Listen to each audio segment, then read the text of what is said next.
Halo teman-teman yang berbahagia, berjumpa kembali dengan saya Dr. Andri, spesialis kedokteran jiwa dari Rumah Sakit EMC Alam Sutra, Tangerang. Pertanyaan tuh selalu berkaitan dengan berapa lama pengobatan, bikin ketergantungan atau tidak, bagaimana kalau nanti kambuh lagi, kok saya jadi makan obat, pada orang-orang itu tidak makan obat. Ini adalah sesuatu yang sangat sering kita temukan di dalam praktek kita sehari-hari. Permasalahannya adalah kadang-kadang kita itu tidak memahami sebenarnya konteks terkait dengan hal tersebut. Dan ini mungkin membuat sebagian orang, kebanyakan dari mereka itu menyayangkan hal tersebut. Karena di antara kita itu banyak sekarang yang kepingin kalau bisa itu punya kemampuan untuk mengatasi masalahnya sendiri kan pastinya ya.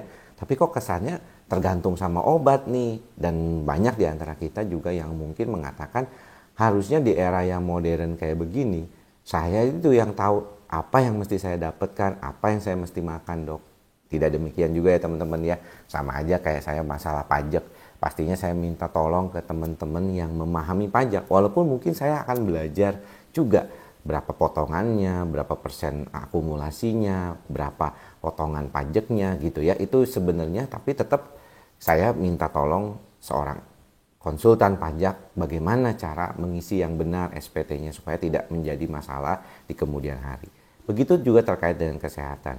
Teman-teman kalau berhadapan dengan seorang dokter jiwa, misalnya dihadapkan pada kondisi gangguan psikosomatik misalnya, teman-teman pasti ingin segera membantu diri teman-teman supaya lebih baik. Pertama yang saya selalu tekankan di berbagai video itu adalah terapi gejalanya dulu. Jadi obatin dulu nih gejalanya. Jadi kalau kita bilang tuh, kan kadang-kadang nih belum apa-apanya si pasien suka nanya, dok saya boleh nggak hipnoterapi, dok saya boleh nggak melakukan psikoterapi seperti itu, atau konseling sama psikolog mungkin perlu ya. Oh tentu perlu dan membantu. Tetapi yang paling penting utamanya kalau berkaitan dengan gejala psikosomatik, itu gejala psikosomatiknya dulu diperbaiki, diberesin dulu begitu ya. Karena kalau misalnya gejala psikosomatiknya itu belum diberesin, si pasien itu akan pikirannya tuh berputar terus terhadap gejalanya. Dan dia akan bolak-balik minta tolong sama orang lain, dalam hal ini dokter spesialis, untuk sekiranya memeriksa apa aja nih yang mungkin perlu diperiksa. Karena saya nggak yakin nih kalau misalnya saya punya kesehatan tuh benar-benar baik seperti yang dibilang oleh dokter-dokter sebelumnya. Itu masih ada tuh kadang-kadang seperti itu teman-teman. Jadi kalau buat kita yang pertama itu obatin dulu. Nah berapa lama nih pengobatan sampai gejala sembuh? Itu tergantung ya. Di dalam praktek yang sudah 15 tahun ini saya menemukan banyak kasus yang menarik sekali. Ada yang 12 minggu baru sembuh. Uset lama banget dok. Iya sampai 4 bulanan atau 3 bulanan lah ya minimal baru berasa hilang gejalanya. Tapi ada juga yang baru 1 minggu minum obat, pengobatan membaik dan akhirnya bisa lebih stabil. Jadi sebenarnya konteksnya itu sangat sering kita temukan pada berbagai macam kasus di mana situasionalnya itu tiap orang bisa berbeda. Makanya kita lihat dalam keadaan ini yang paling penting adalah bagaimana kita bisa menyadari sadar bahwa kita dalam proses pengobatan nih. Karena beberapa orang itu malah menghambat kesembuhannya dengan memikirkan bolak-balik kenapa saya makan obat, kenapa saya bikin diri saya ketergantungan, nanti ketakutan akan ketergantungan dan segala macam, malah jadi bikin otaknya ciut lah segala macam.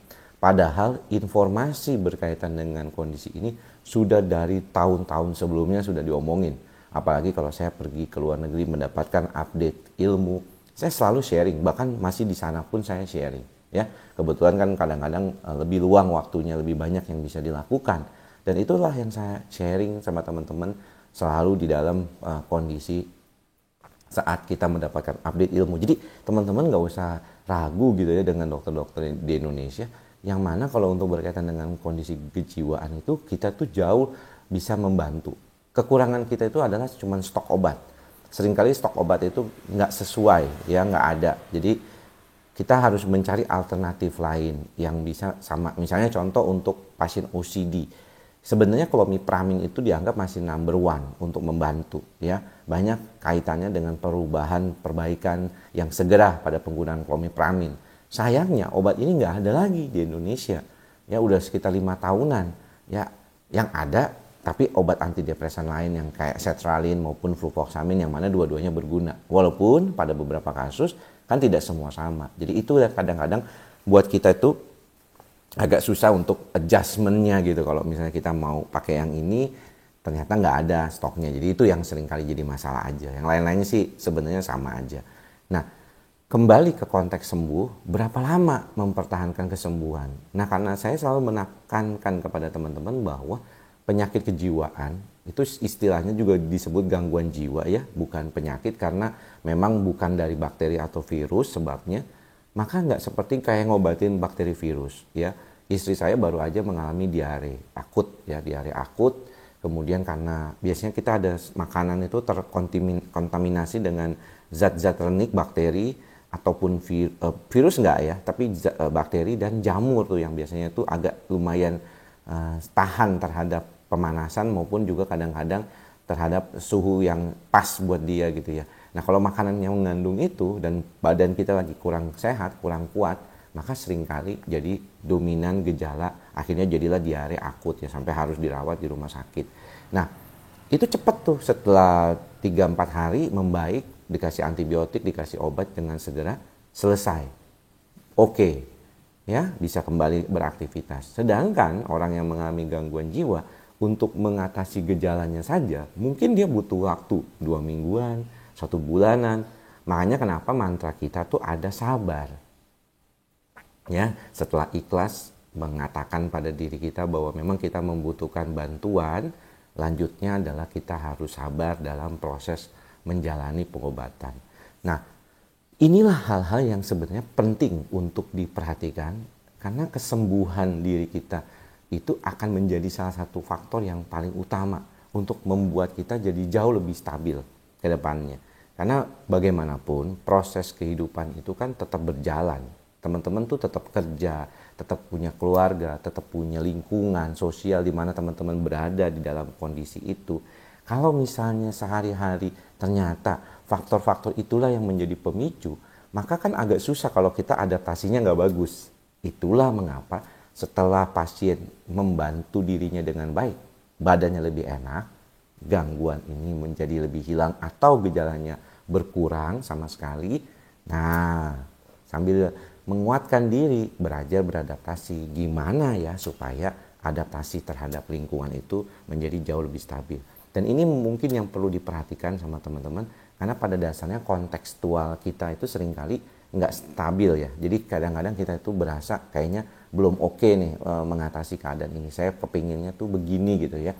Terkadang nggak sesuai harapan kita kan. Dan itu kan mau nggak mau kita mesti hadapi. Nah menghadapi itulah dengan cara teknik-teknik yang kita tadi sudah katakan. Bahwa belajar untuk mengelola pikiran dan perasaan kita menjadi jauh lebih baik lagi. Itu yang penting buat kita bersama. Semoga apa yang saya sampaikan kali ini bisa membantu teman-teman memahami sekali lagi. Karena udah sering banget ya saya ngomongin berkali-kali. Tapi ini mudah-mudahan bisa membantu teman-teman. Cek video-video sebelumnya, mudah-mudahan ada yang kira-kira klop dengan apa yang sedang teman-teman cari di dalam proses penyembuhan gangguan kejiwaan yang teman-teman alami. Baik cemas, psikosomatik, ataupun depresi. Mudah-mudahan bermanfaat. Sampai ketemu lagi di lain kesempatan. Semoga semua makhluk berbahagia. Salam ikhlas, sabar, dan sadar. Salam sehat jiwa. Bye-bye.